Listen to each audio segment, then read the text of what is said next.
this is Shauna Hawk with the Women of Color and Leadership Movement out of Olympia, Washington, and you are joining us for Conversations with Women of Color. And here with a special guest, Zarna Joshi from Women of Color Speak Out, Seattle, Washington. So we're wanting to do this interview, and I wanted to do this interview to get to know more about you and what you do. Zarna, tell us a little bit about you and your journey and how you got to do the work that you're doing. So I'm an intersectional organizer. So I basically work on the root causes of climate change, being capitalism, colonialism, racism, and patriarchy. And so understanding that, and we see that, it's not just one thing that's created climate change, it's all of these things. And that everything that we're suffering is different manifestations of those root causes. So whether we're talking about racial justice, whether we're talking about gender justice, economic justice, housing justice, food justice, reproductive justice, all of these things, on and on and on, we see that they're all connected to these four systems of oppression. And so what I do is I work on those things, and I focus in particular on patriarchy, because in my view, the systems of oppression all ultimately come from patriarchy. And I see patriarchy as a spiritual problem, because patriarchy tells us that we're just a body.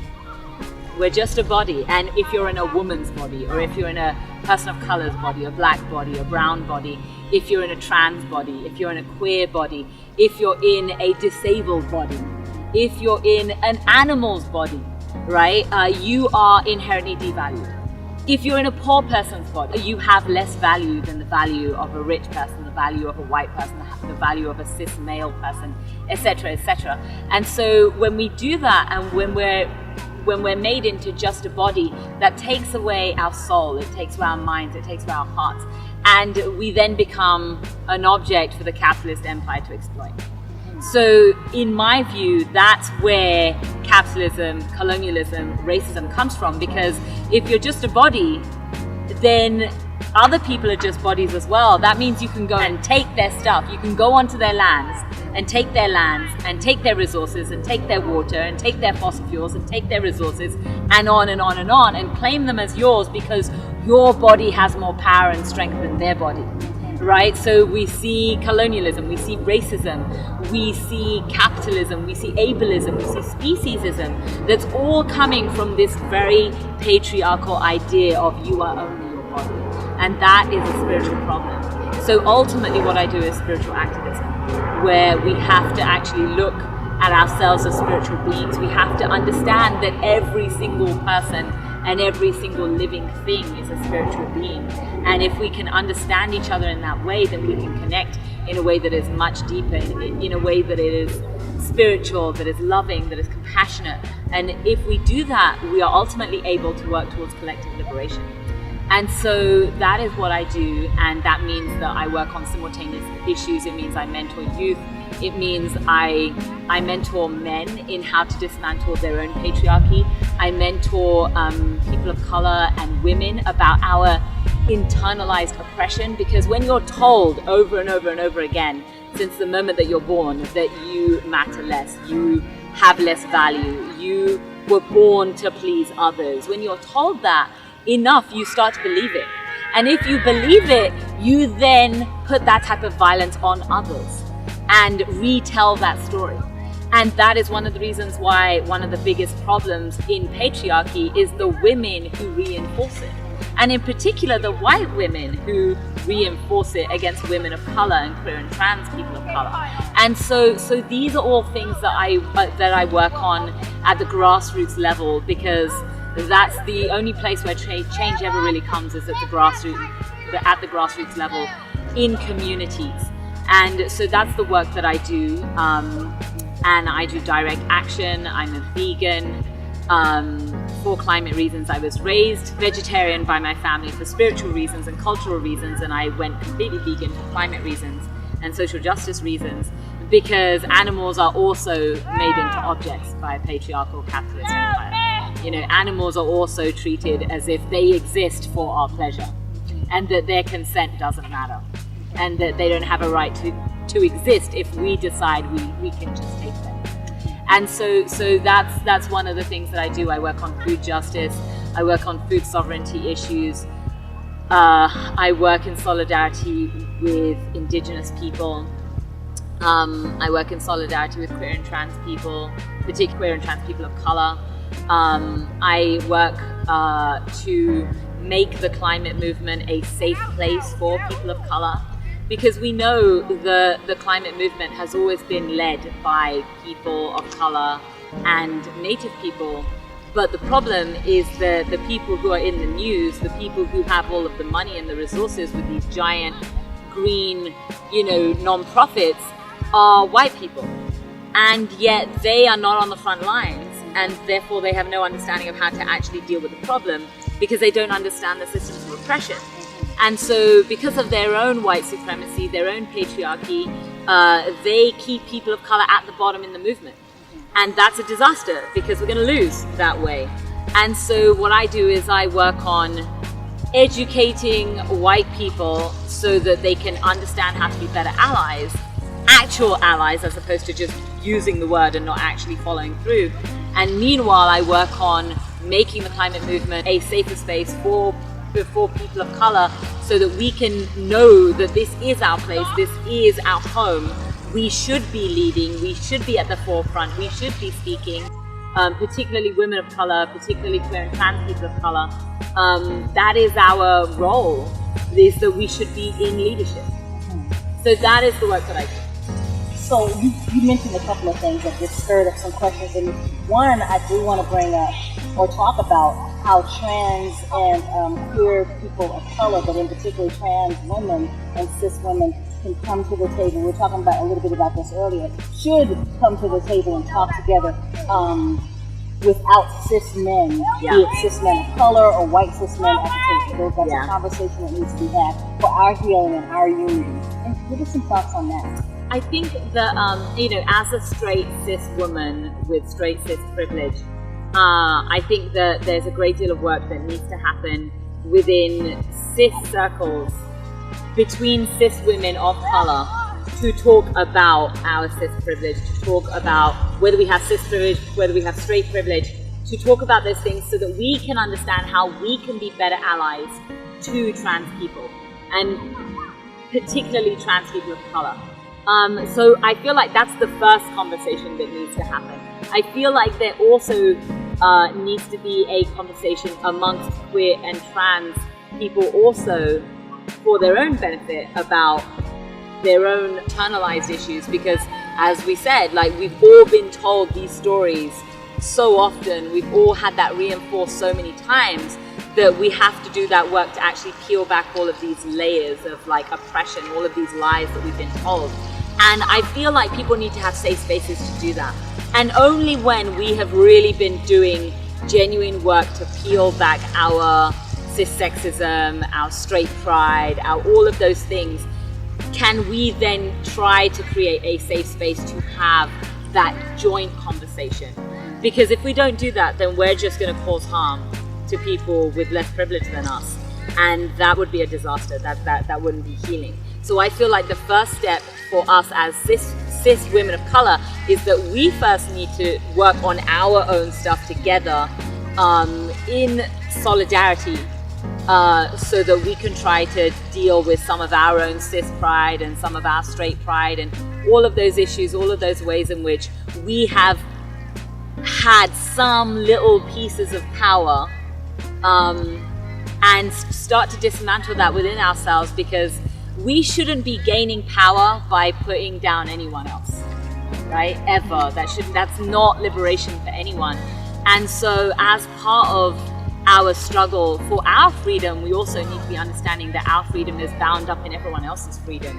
And unless all of us are free, none of us is free. And so that's how I'm coming at it, that first we have to look at our own issues, and then when we've done that work, we can then reach out and say, can we have some type of conversation so that we can find out from you in what ways we can better serve as allies. I think I would add to that my own personal opinion and experience around being a cis Black woman, and how I feel like privilege definitely is a part of that, but also talking about misogyny within the LGBTQ community. And I think that the conversation that I call for is a conversation between trans women of color and black and brown women coming to the table together, because there is privilege within trans communities as well, and talking about that and what that looks like. And that's why I think that when you're talking about white trans people, when you're talking about trans people of color, that's a whole different dynamic, a whole different power dynamic. So having those conversations is really important, and a conversation that I would like to personally see, because there's a, you know, I think when we're talking about some of that gender pride or even cis women's pride, aside from white women's pride, we're not talking about that, so try to separate. Which is a whole different monster. Whole different thing. And I think that, you know, and I can speak for me as a black woman, my experiences have been being told that I'm not feminine, being told that I'm not a woman, and not even being treated that way, but having and seeing, you know, either lighter skin, because of course the shadeism and the colorism is a huge piece of that, and then also being told, you know, that I'm bad, dirty, ugly ever since I was a very little girl on. So that's where I think a lot of the pain and a lot of the conversation piece could come from. Like, what has been your experience from what you've been taught about women, whether you be, you know, cis or LGBTQ plus part of that community?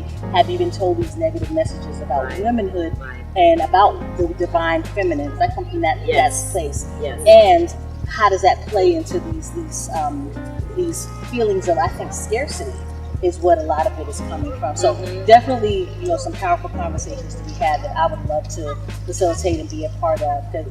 Again, aside and not with cis men of any color at the table, because I think that's a really important piece to add. But then also too, you had brought up something too a little bit, and I want you to go a little bit deeper in how does capitalism, you know, really influence these movements and you know, the pieces that it plays. Well, I think that you brought it up yourself, right? This idea of scarcity, right? This idea of like, quick, the men are scarce, we've got to snap them up. That means all the women have to be competing against each other. That means we have to be hyper feminine. And of course, this idea of femininity is coming from the white males, you know, the white supremacist male patriarchy, which is then selling us an idea of femininity. So you got to buy these pink razors to shave your legs because having smooth, soft, you know, hairless legs is feminine, which makes absolutely no sense because, you know, we were all born with hair on our legs. That's how it works. You know, this idea of, you know, you have to be a certain size, and if you're not a certain size, here are all these products of all these pills, all these diets, all of these things that we could sell you to make you this size. Here's a corset. It wasn't black or brown people who invented corsets. It was white people, and they sold them. And it's like they sell fear. Capitalism sells fear. It thrives on fear, because if you're afraid, you're going to buy things to give you a false sense of security. But the truth is, the only thing that's really going to give you a sense of security is if you know that you belong, is if you know that you're loved and accepted by your people, no matter who they are, no matter what they look like, no matter what you look like, no matter what you are, no matter where you come from, no matter what language you speak, you are still accepted and welcome and loved as you are. That's the only thing that's ever going to make anyone feel safe.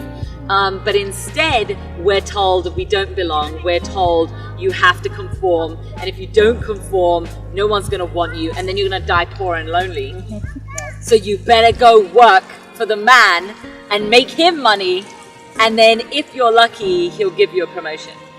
But really he won't. He'll just keep you down in that same place. And particularly if you're a woman of color, you'll be kept down no matter what. And it's, you know, and what they do is they use the token woman, they use the token person of color, they use the token queer person as their way of like, look, these people did it, but that person was a capitalist who didn't care who they had to step on in order to get there.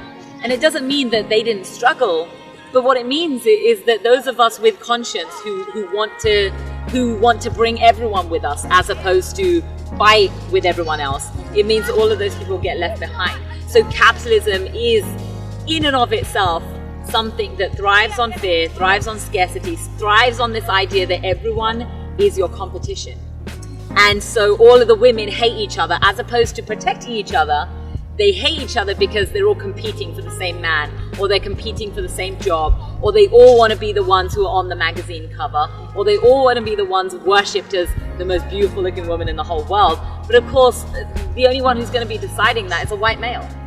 And of course, just the very absurdity of, beauty being decided by one particular demographic or one particular community is just the opposite of what biodiversity is. And we cannot thrive without biodiversity. But what capitalism is we want everyone to be conforming to one box, and we're going to give you all of these other boxes for you to buy to get to this one box. And so it's like everyone's trying to step over all of these boxes to grab this one box, and very few people ever make it, which is what is the very definition of 1%. So we talked about this at another time, one of our other conversations, and can you speak a little bit about your experience with, because when you talk about white cis males in particular, how black and brown men play into misogyny? Right. So, we have cultures that are thousands and thousands of years old, and what you see in so many cultures, particularly indigenous cultures, is that there was a great deal of respect and value placed in the matriarch, placed in the role of the woman in the household, in the family, in the community, as an elder. And it is not that there was not misogyny in certain black and brown cultures. It is not that there was not patriarchy there. But at the same time, there was the divine feminine idea. There was the idea of respect for motherhood, respect for the matriarch, respect for the goddess. And so even though there may have been patriarchy, there is also this love and respect for that other part of life, without which we wouldn't exist. And what has happened throughout colonialism, throughout the white supremacist patriarchy colonizing everyone else, is that the white male dominant empire imposed its patriarchy on everyone else. And in that patriarchy, only white men are considered men, which means that black and brown men were devalued. They were not allowed to be men. And that means that they're going to have a great deal of anger. But they can't take it out on the white men. They take it out on the black and brown women, which of course we know as black and brown women. And they take it out on the queer people. They take it out on the trans people. And meanwhile, black and brown men value white women and put them on a pedestal because of their internalized white supremacy. So even though they say that they're struggling against white supremacy, as you and I both know, really what they're doing is upholding male supremacy and black and brown male supremacy over black and brown women and queer and trans people. And so it's just another form of patriarchy. And that has continued to be a toxic part of our movement.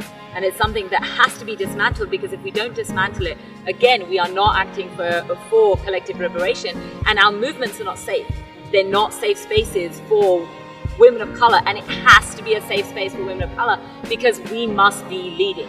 So a little bit more on black women in particular, and some of the things that you've identified within black women and black men, and you being a brown woman and kind of in the middle of that.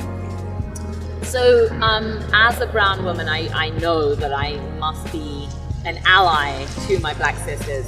And, one of the ways in which I've tried to do that is to try to be the go-between when there is some tension happening, when black women are being silenced, when they're being marginalized by black men. And what I have found is that in those scenarios, what almost always happens is the black men then turn that violence towards me as a proxy for the black women. And this is, as a brown woman, I'm seeing this by proxy. So I can't imagine how bad it really must be for black women. because the violence is so stark, like trying to silence you. And then, of course, the gaslighting, the scapegoating, just the general, saying that you're crazy, saying that you're hysterical. And I've had this happen to me, and it has been toxic black men who have done this to me because I have been an ally for black women. So it's pretty clear, that level of violence that is there towards black women. But as a brown woman, I can only say what I have witnessed, and having witnessed what I've witnessed, I can't imagine how much worse it really is. So it definitely is. And thank you for that. And that's one of the things that actually got me to really respecting you and listening to you, the fact that you acknowledge that. Because there are many, either they're mixed women, lighter skinned women, that really don't want to call that out. I mean, because some of them enjoy their positions of, being what's that word? When they fetishized and, so and exalted by all of that. And so they won't speak on those issues until it affects them. Oftentimes what I'll see is very lighter skinned women, mixed women, brown women in particular, that won't say anything until it happens to them with a white woman. Yeah. Then they're noticing. But it's like you have to notice it, you have to call it out at your level as well, because you're really instrumental. If you have that position of privilege, acknowledge your privilege and use it to help out. So for instance, for me as a black woman, now some people would say, black women, we're on the lowest of the pole, we have least privileges, but I recognize that I have language privilege.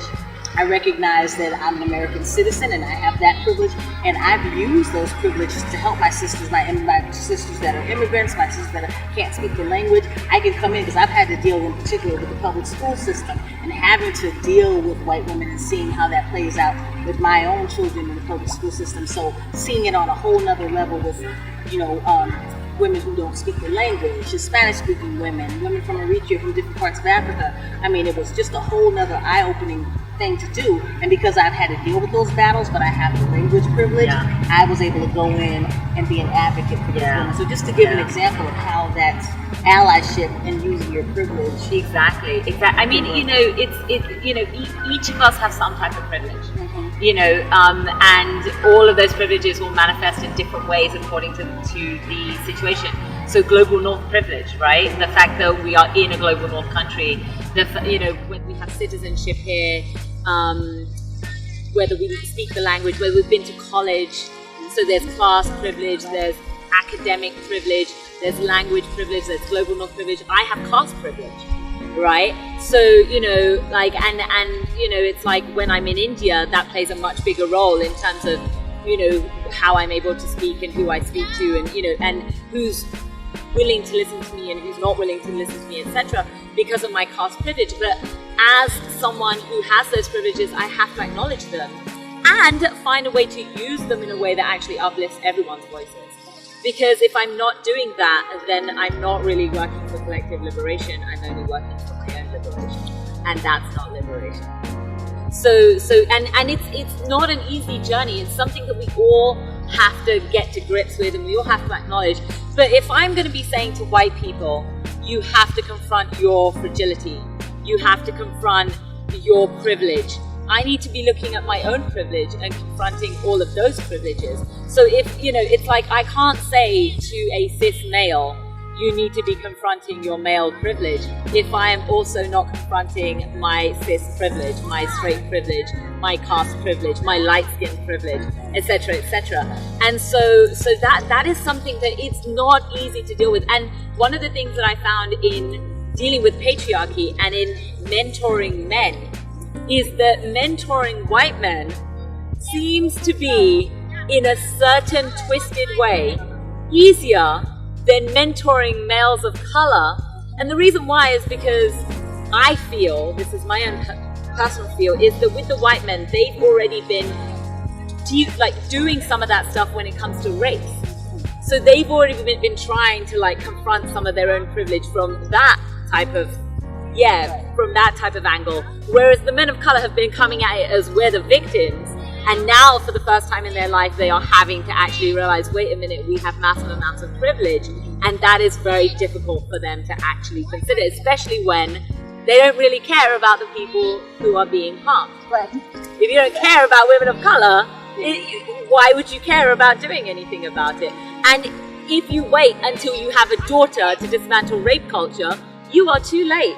Yes, exactly. So that's something that I've noticed in terms of, you know, acknowledging our own privilege and the different people and where they're at. It's something that is a continuous struggle. But we have to be doing this, and that's why we have to come together to do it, because it's very difficult to do it by yourself. So there needs to be a safe space for cis people to cry their cis tears. There needs to be a safe space for light-skinned people to cry their light-skinned tears, etc., so that the people with less privilege don't have to deal with that, don't have to listen to the whining and the complaining and the crying and all of that stuff, because let's face it, it's obnoxious as heck.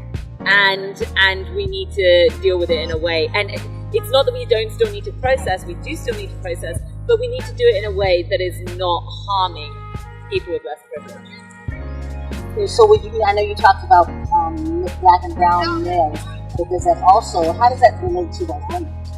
Oh my God. So as I was saying earlier, you know, this idea that, you know, men of color put white women on a pedestal, right? Because of their internalized white supremacy. The thing about white women is, throughout history, what we have seen is they have always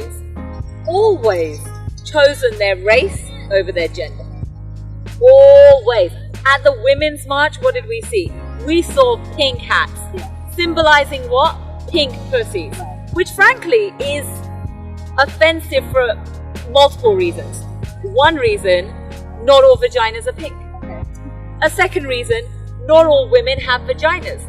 A third reason, your vagina is not the essence of your womanhood. It's objectifying. Again, it's coming from this patriarchal idea that you are your body.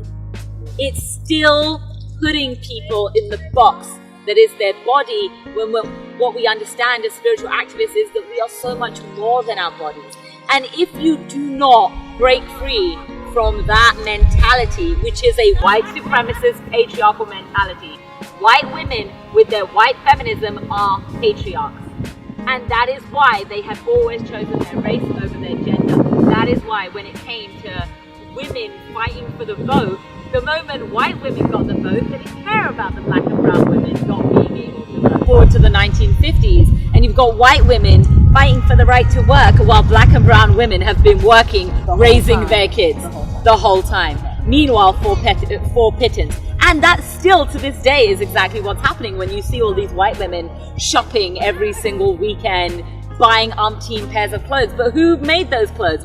Poor black and brown women in the global south for pittance, who can barely feed themselves, let alone their children, let alone their families, who do not have access to any of the same things that white women have. But the white women will talk about their pink pussy hats and hugging police officers. Hugging police officers who are responsible for incarcerating women of color so that they can be used as modern day slaves in prisons for pittance, yet again, on slave wages, making garments, making Victoria's Secret bras, growing food, doing all of these jobs that the white women don't want and will never do. Being subjects for medical experiments. The fact that there was the pill that came out, and the fact that there were so many trials, and there were so many experiments done on women of color, so that white women could then control whether or not they had abortions and whether or not they were able to stop themselves from being pregnant. Meanwhile, women of color don't have access to those same things and are not able to actually control their own bodies. Meanwhile, that in and of itself is patriarchal, because why is it that women are the ones who have to put drugs into their body to prevent pregnancies when it should be men who are having to actually control their bodies? And so yet again, white feminism reinforcing white supremacist patriarchy. And when we look at the actual statistics, what we really see is who is most likely to rape white men? Who is most likely to be raped? Women of color.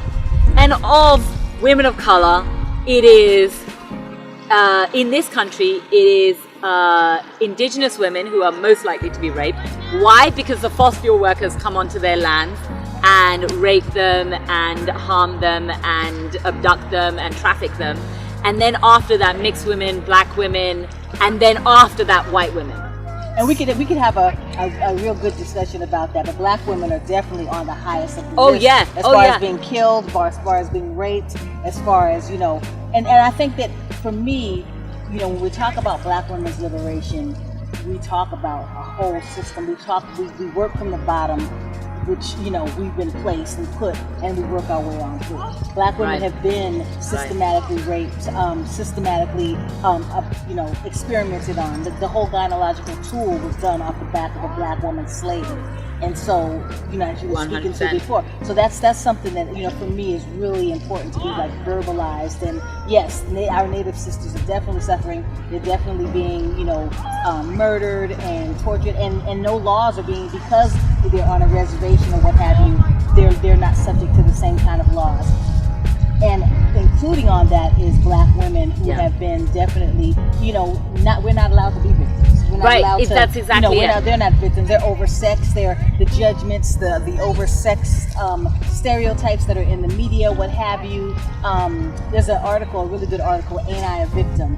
Kind of posed after Ain't I a Woman, right? And it's just talking about how black and brown women are definitely not allowed to be victim, not allowed to, because their stereotypes are somehow they're less of a woman and feminine than these white women. Yeah, absolutely. I mean, so one of the what some people are talking about now in terms of the statistics is the fact that it is very possible that black women are not allowed to report things, right, because of who is raping them, right? If you're being raped by cops, if you're being raped in prisons, if you're being raped in these situations where, as you say, you're not allowed to be a victim, that's not gonna show up in the stats.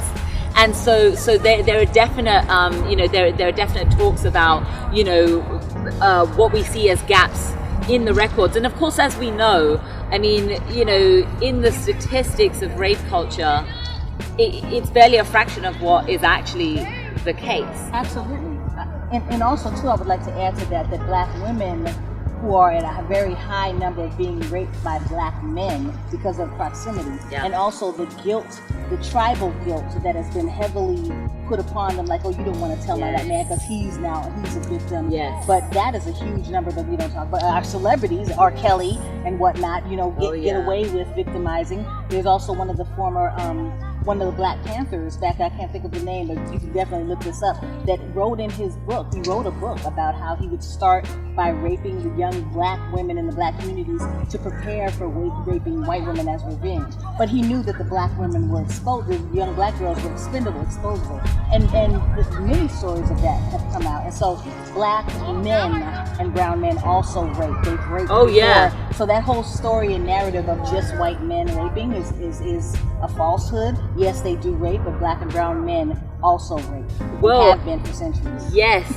I mean, that is exactly what we're seeing right now is around the world. What we're seeing is rape being used as a weapon of war, right? Yeah. And what you see is that when you look at it, it's all of the countries that were colonized by white men, right, by white supremacist patriarchy, where they introduced their white supremacist patriarchy, where they devalued black and brown womanhood, where they devalued black and brown malehood, and that being part of the trauma that is part of this process, where these people don't value themselves because they've been taught not to value themselves, therefore they treat each other in this way, and of course all of these divide and conquer tactics, right, because that's a colonizer's tactic, is get them to hate each other, get them to commit these horrendous acts of violence upon each other. And it's a form of ethnic cleansing, right? Because if you've now raped all of the women in this community who are then forced to bear your children, and now their own bloodlines and their own community is now blurred.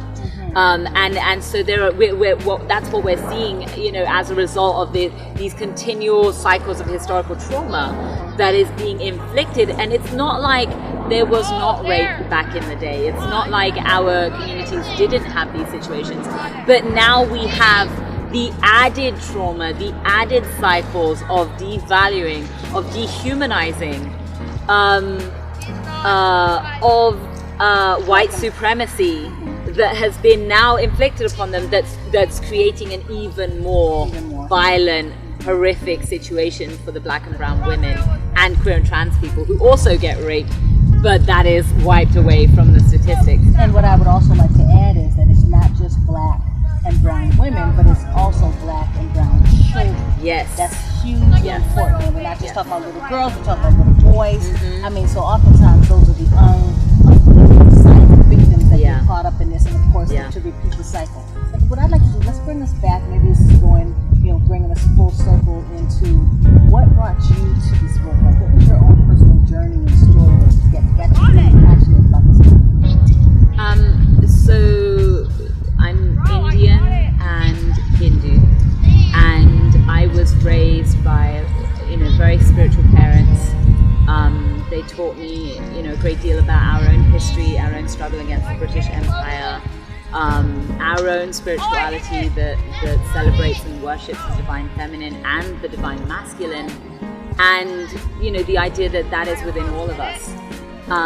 And so that was my upbringing. That was where I was from, and I, in terms of my own spiritual teachers, of course your parents are always your first teachers, but I have spiritual teachers beyond that, and these were teachers that my parents brought me to, and those teachers are and continue to be incredibly radical, and working for collective liberation. And so many of these messages I got from them, many of these stories, from our own scriptures, from our own spirituality, from our own stories of the different forms of God, the different types of people in our histories who walked these spiritual journeys and what they were struggling against, and the women of color, the dark-skinned women who were fighting these same struggles against a patriarchal, dominant, colonizing empire. And you see the same pattern, because it's the same systems of oppression over and over again.